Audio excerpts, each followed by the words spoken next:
जो जलीड़ो परदेस गयो। ओ मां जो जलीड़ो परदेस गयो।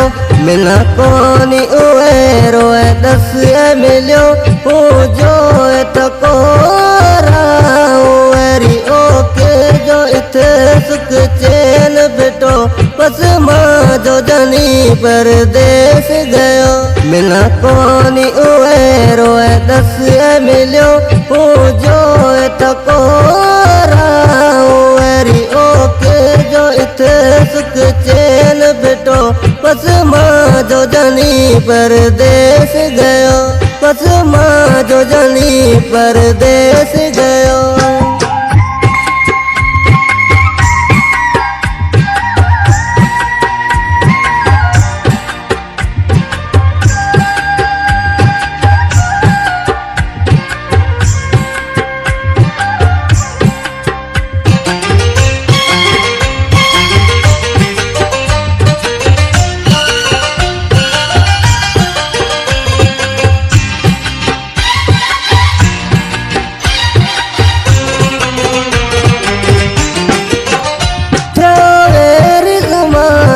टूटो प्यार अपनो यो तो सारे प्यार पुराणो।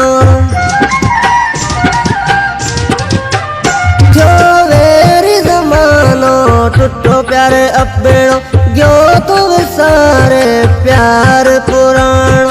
सामझे रो तो सगरियो मिला कोनी उए रोए दस मिलियो हो जो तको ओके जो इथे सुख चैन बिटो।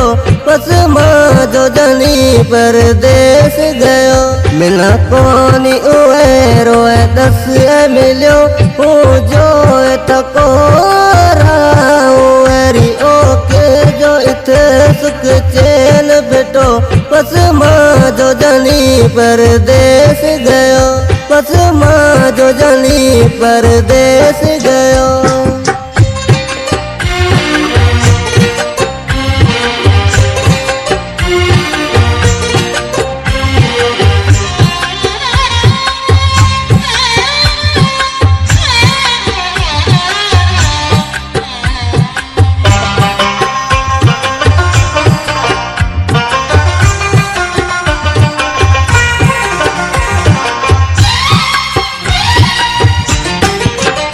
जो पत्थर दिल रो प्यारो पुराणो जो तब सारे मिलन माणो।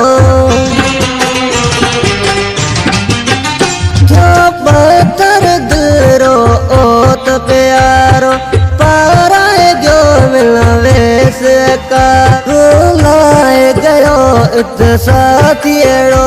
मिला कोनी उए रोए दस मिलियो हो जो तको रारी ओके जो इथे सुख चैन बिटो।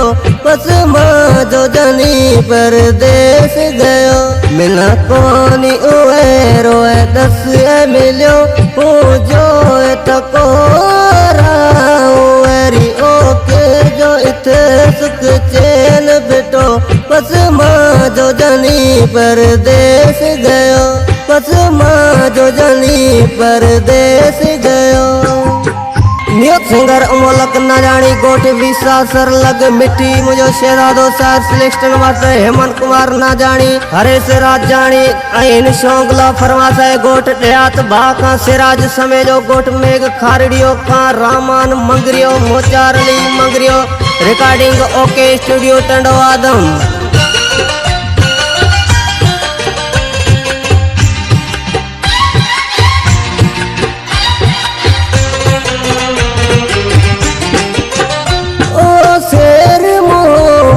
आए अली रजा याद नजी मंगिरा सताए।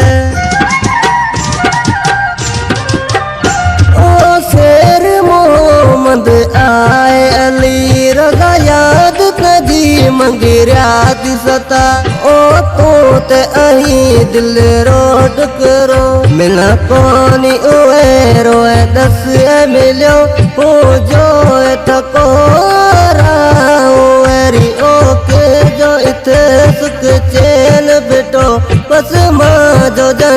परदेस गयो मिला कोनी उए रोए दस मिलियो पूजो तको रारी ओके जो इथे सुख चैन बेटो बस मां जो जानी परदेस गयो बस मां जो जानी परदेस गयो।